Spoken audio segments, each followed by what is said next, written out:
Bienvenidos al resumen semanal del 27 de junio al 1 de julio. Estas son las noticias. Legisladores republicanos buscan apoyar a las personas que recibieron una cirugía de transición de género cuando eran menores de edad y que tienen una necesidad de demandar a los médicos que les practicaron dichas cirugías. En un comunicado de prensa del 23 de junio por parte del senador de Florida, Marco Rubio, a través de una legislación llamada Ley de Protección de Menores contra la Negligencia Médica, propuesta por el grupo de legisladores, estaría permitiendo a las personas que, siendo menores de edad, recibieron este tipo de cirugías de transición. Ellos tendrían la oportunidad y posibilidad de demandar al médico o a los tutores legales y así poder obtener una reparación declaratoria o cautelar, una indemnización por daños y perjuicios y los honorarios de sus abogados. Esta legislación no solo apoya a las personas que recibieron una cirugía de transición, sino que también estaría protegiendo a los médicos, ya que propone la prohibición de que los fondos federales vayan a los estados que obligan a los médicos a realizar dichos procedimientos, dejando en claro que la ley federal no puede interpretarse para obligar a los profesionales a ofrecer estos servicios. Una vez aprobada esta ley, se podrá aplicar en todos los procedimientos de transición que se realicen a partir de la aprobación. Tom Cotton, uno de los legisladores que presentó el proyecto de ley, dijo que este proyecto permitirá que los niños que crecen lamentando estos procedimientos puedan demandar por daños y perjuicios.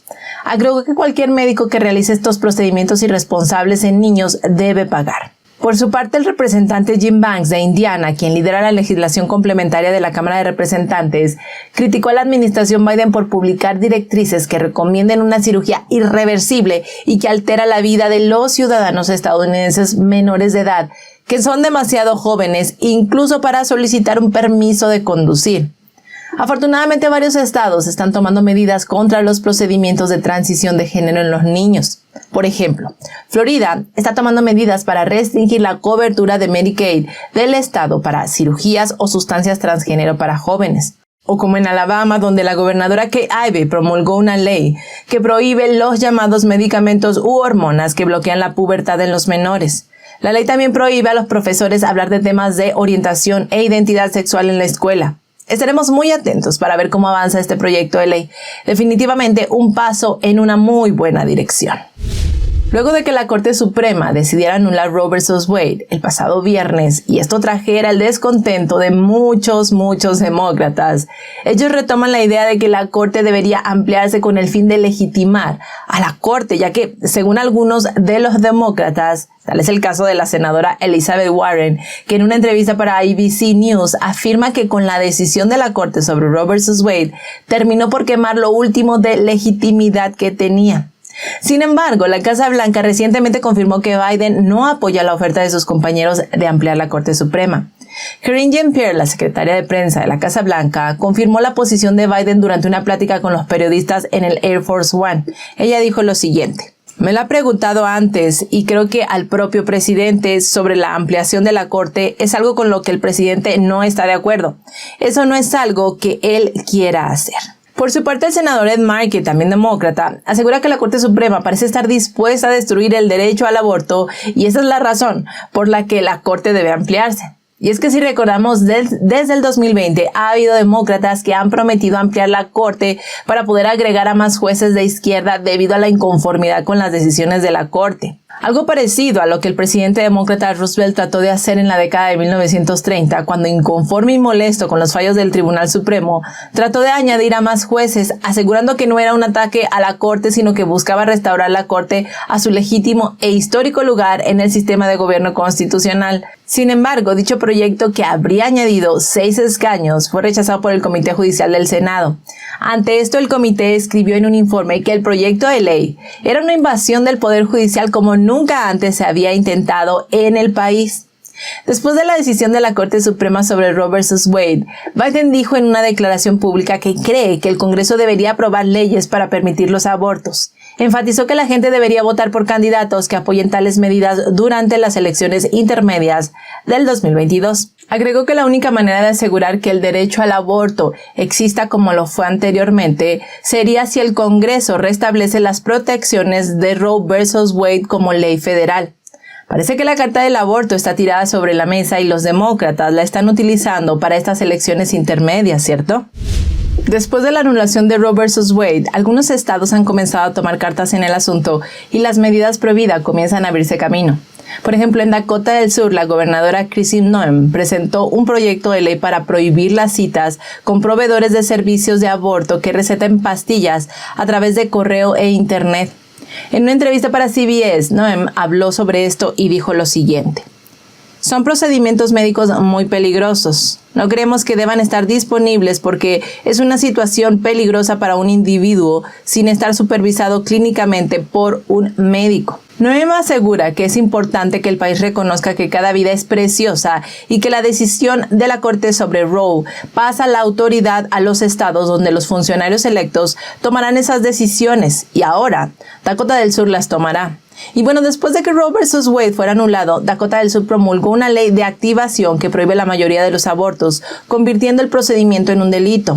Ante esto, Noem dijo para Fox News lo siguiente: "Ya teníamos una ley de activación, entonces a partir de hoy los abortos son ilegales en nuestro estado y solo se permite para salvar la vida de la madre". Noem asegura que en su estado las mujeres que intenten abortar no serán procesadas y seguirán teniendo ese debate de cómo poder apoyar a esas madres y que la ley se centrará siempre hacia los médicos que realicen abortos en su estado a sabiendas que infringen la ley. A partir del 2021, el Partido Demócrata ha perdido cerca de 1 millón de votantes en todo Estados Unidos debido a sus políticas radicales. Según un análisis de los datos de registro de votantes por parte de Associated Press, cerca de 1 millón de votantes dejaron su afiliación demócrata para afiliarse al Partido Republicano, ya que no están dispuestos a seguir apoyando las políticas del Partido Demócrata. Según un artículo del New York Post, el cambio principal se está dando en los suburbios y que justamente estos fueron los que jugaron un papel muy importante en la victoria de Biden para el 2020. El análisis también muestra que algunas decenas de votantes indecisos se están afiliando al Partido Republicano. En el informe también podemos encontrar que los republicanos se están abriendo camino en algunos condados suburbanos fuera de Denver, Atlanta, Pittsburgh y Cleveland, ya que los residentes de estas zonas dijeron estar hartos de las políticas demócratas. El informe muestra cómo se ha revertido esa ligera ventaja que en algún momento tuvo el Partido Demócrata mientras Trump era presidente. Entonces tenemos que el cambio de afiliación de demócrata a republicano, sin duda, representa una grave amenaza para el Partido Demócrata que está luchando contra las cifras que siguen descendiendo, mostrando la desaprobación de Biden, o con el aumento desmesurado de los precios de la gasolina, o qué decir de los alimentos. También con las altas tasas de inflación de los últimos meses y los efectos secundarios de la pandemia que aún se siguen sintiendo. La presidenta del Comité Nacional Republicano, Ronna McDaniel, asegura que Biden y su partido están fuera de contacto con el pueblo estadounidense y es por esto que los votantes acuden en masa al Partido Republicano. McDaniel dijo que los suburbios estadounidenses tendrán una tendencia roja en los próximos ciclos debido al manejo de la actual administración en temas como el aumento de la gasolina, la crisis de la frontera abierta, la escasez de fórmula para bebés y el aumento de la delincuencia. El día de ayer, Greg Abbott, gobernador de Texas, lanzó duras acusaciones contra Biden después de que se diera a conocer la muerte de varias decenas de personas encontradas en el interior de un camión cerca de San Antonio, quienes habían cruzado la frontera de forma ilegal. Después del terrible hallazgo, Abbott posteó un contundente mensaje en Twitter que decía lo siguiente: "Estas muertes son culpa del presidente Joe Biden. Son el resultado de sus mortales políticas de fronteras abiertas. Muestran las consecuencias mortales de su negativa de hacer cumplir la ley". Según las autoridades locales, el lunes por la noche se habían encontrado 46 personas muertas en el interior del camión y ya para el martes, para el día de hoy, la cifra se había elevado a 48 personas.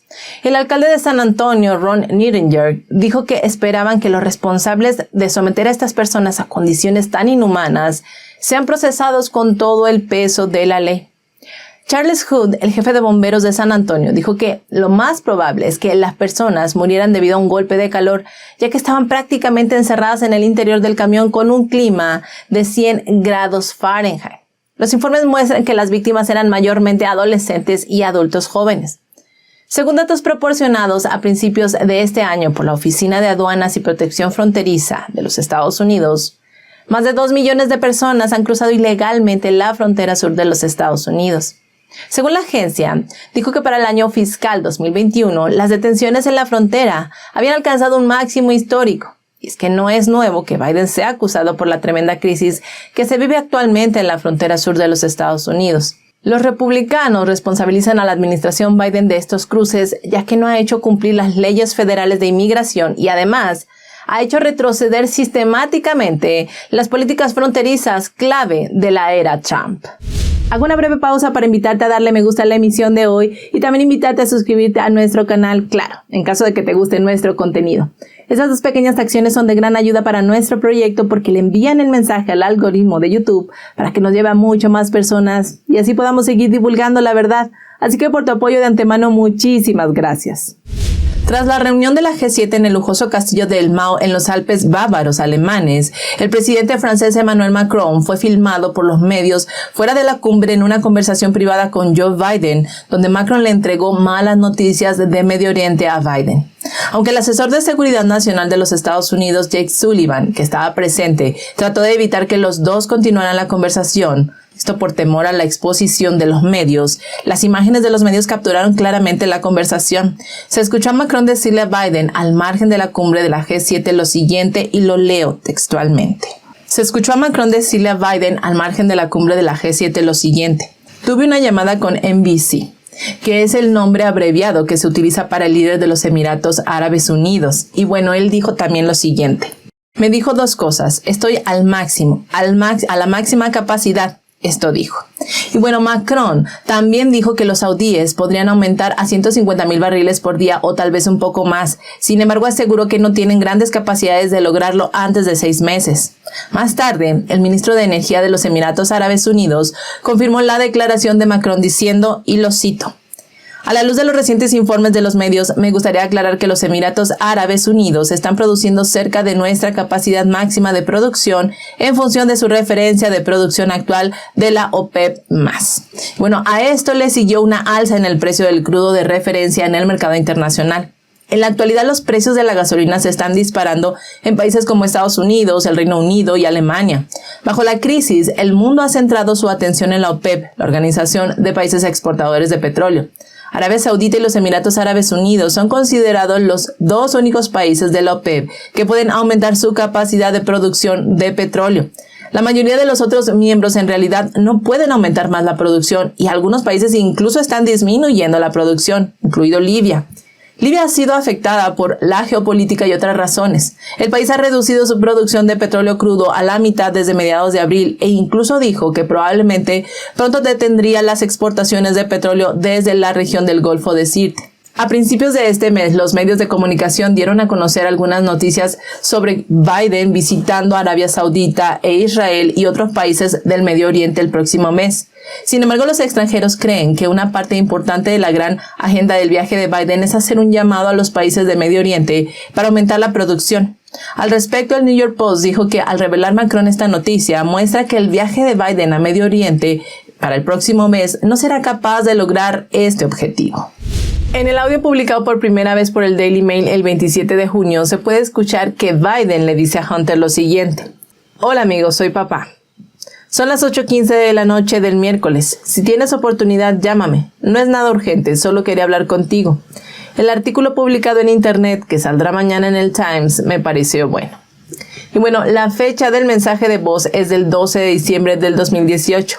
La llamada se dio después de que el New York Times publicara un artículo en el que hablaban detalladamente de los vínculos de Hunter con el expresidente del gigante petrolero chino CEFC y Jiang Ming, quien fue detenido en China por cargos de soborno en el 2018. Si recordamos, mientras Biden mantuvo su campaña presidencial, negó en repetidas ocasiones saber sobre los negocios de su hijo en el extranjero. Por ejemplo, en un acto de recaudación de fondos de los demócratas en Iowa en el 2019, él dijo, «Nunca he hablado con mi hijo sobre sus negocios en el extranjero». Y regularmente ante estas acusaciones, Biden culpaba a Trump de querer desprestigiarlo. No conforme con el supuesto desprestigio que Trump quería causarle, en el segundo debate presidencial del 2020, Biden dijo que estas historias sobre la laptop de su hijo eran un montaje ruso. Sin embargo, este mensaje de voz deja en claro que Biden sí sabía sobre los negocios de su hijo.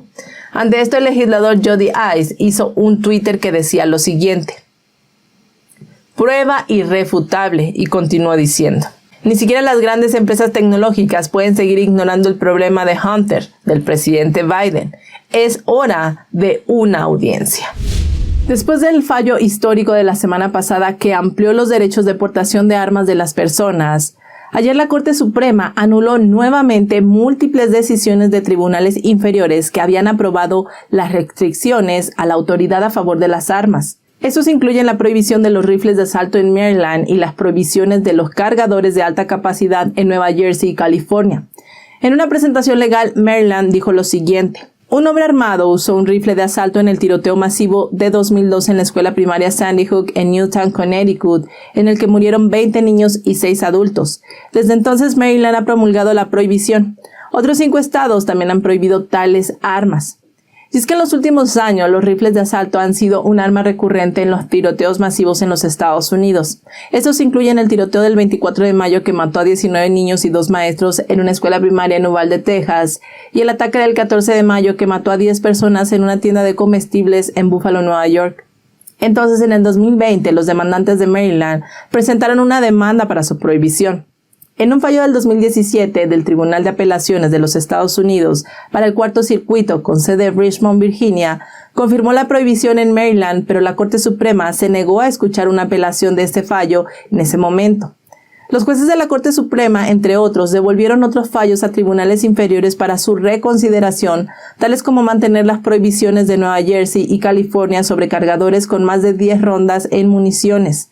Además, la Corte Suprema revocó otro fallo de primera instancia. El fallo de los tribunales inferiores había confirmado previamente las restricciones de Hawái sobre el porte abierto de armas de fuego en público de conformidad con la segunda enmienda. La acción del jueves por parte de los jueces significa que los tribunales inferiores que previamente han permitido restricciones al derecho de portar armas tendrán que reconsiderar sus decisiones.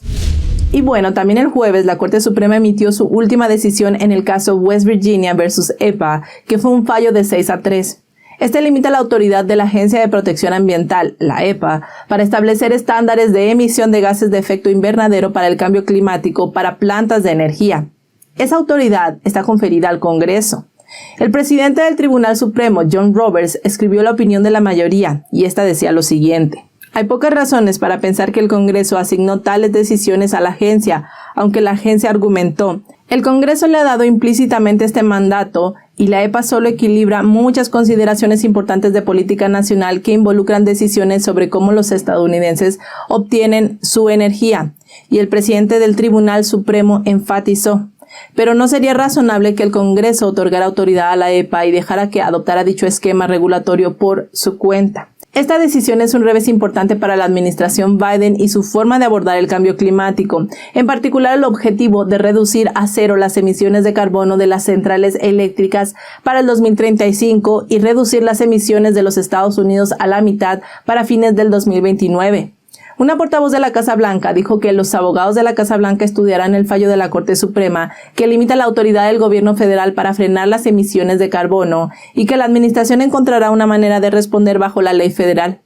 La administración Biden originalmente planeó anunciar reglas para regular las plantas de energía este verano, pero ahora los planes para esto tienen que ser retrasados por el fallo de la Corte Suprema. El caso se considera uno de los más importantes con implicaciones a largo plazo para los Estados Unidos, superando a Roe versus Wade. La decisión de la Corte Suprema del jueves devuelve al Congreso el enorme poder que afecta a la vida de los estadounidenses. La acción creciente de la Corte Suprema sugiere que los jueces están modificando las reglas que se han desviado gradualmente de la Constitución de los Estados Unidos a lo largo de las décadas, tales como el levantamiento de una suspensión de deportación emitida por los Centros para el Control y la Prevención de Enfermedades del año pasado. La Corte escribió lo siguiente: esperamos que el Congreso hable claramente cuando autorice a una agencia a ejercer poderes de gran importancia económica y política. El presidente Madison, uno de los padres fundadores de Estados Unidos, advirtió una vez: La acumulación de todos los poderes legislativo, ejecutivo y judicial en las mismas manos, ya sea de unos pocos o muchos, y ya sea hereditario, autodesignado o electivo, puede pronunciarse con justicia como la definición misma de tiranía. Y bueno, damos gracias a la decisión de la Corte Suprema, ya que de lo contrario las preocupaciones de Madison sobre la tiranía se habrían hecho realidad. El expresidente Trump y el gobernador de Florida, Ron DeSantis, son dos de los republicanos más populares en este momento. En varias encuestas, ocasionalmente el índice de aprobación de DeSantis ha superado el índice de aprobación del expresidente Trump. En una entrevista para Newsmax el jueves 30 de junio, el expresidente Trump dijo que tiene una buena relación con el gobernador. Trump dijo lo siguiente: "Bueno, me llevo bien con él. Soy responsable en gran medida de su éxito porque lo respaldé y subió como un cohete". El expresidente Trump se refería al respaldo que le dio a DeSantis en el 2018. Después de esto, los índices de aprobación de DeSantis aumentaron rápidamente y derrotó al demócrata Andrew Gillum para gobernador. Desde entonces, DeSantis se ha convertido en uno de los funcionarios republicanos más populares del país, especialmente debido a su manejo de la vacuna del COVID-19 y las regulaciones del brote. Incluso Elon Musk ha dicho que apoya a DeSantis para presidente en el 2024. Pero el gobernador de Florida a menudo ha minimizado las sugerencias de que se postulará para presidente en el 2024, diciendo que está más enfocado en gobernar el estado. Trump le dijo a la revista New Yorker a mediados de junio que no sabe si Ron se postulará y que tampoco le ha preguntado, pero Trump cree que él ganaría en el 2024 aunque DeSantis se presentara en su contra. Muchas personas se preguntan si Trump y DeSantis podrían convertirse en socios para el 2024, y cuando se le hizo esta pregunta a Trump durante la entrevista de Newsmax el jueves, Trump le dijo al presentador Ron Finnerty que no descartaba la posibilidad. Llegamos al final del resumen semanal. Muchísimas gracias por acompañarnos hasta aquí. No olvides sumarte a nuestra sala de chat en Telegram y también seguirnos por YouMaker, la plataforma libre de censura. Los links, como de costumbre, en la cajita de descripción, a la par del link de donaciones. Muchísimas gracias por tu apoyo y bueno, nos vemos el lunes. Que tengas un excelente fin de semana.